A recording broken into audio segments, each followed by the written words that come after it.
السلام عليكم ورحمة الله وبركاته. اليوم معنا باص نوها ملكي أسود هايبر واجهة لكزس. تعالوا يوم المواصفات. ما شاء الله هايبر فريمات كهرب، أبواب كهرب، مثبت سرعة، تحكم سكان، الممشى 16,000 ما شاء الله.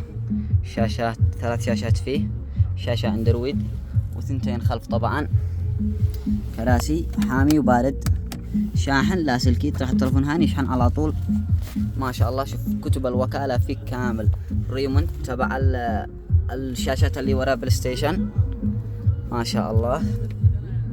طبعا الآن شوف شغال هاي برد ما شاء الله. شوف كراسي جلد كامل مع الابواب،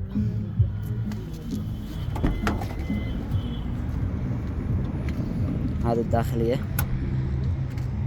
ما شاء الله ما شاء الله. مدمجين مع الشاشة الاندرويد اللي قدام، كلهم شغالات. وازيد ارويكم مواصفة.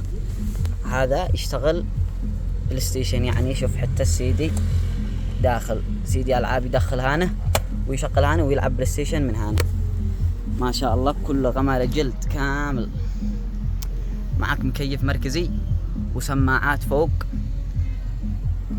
ما شاء الله.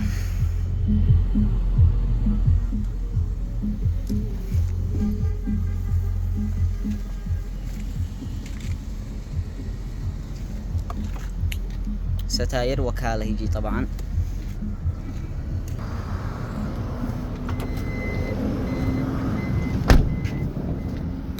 وارد نجم اليابان. هذا طبعا من الخلف ما شاء الله. جميع المواصفات فيه. وهذا من داخل، الاستبنة حقه كلها موجودة. طبعا ماطور الهواء حق فيه ما قد افتك ما شاء الله.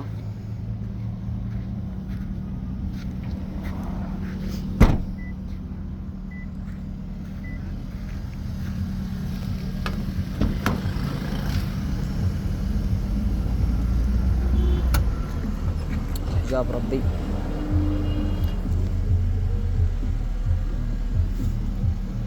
باص ما شاء الله بضاعة. بعدها اللون ملكي اللي فوقه. شوف كتب الوكالة كله فيه، ريمونت الوكالة ما شاء الله.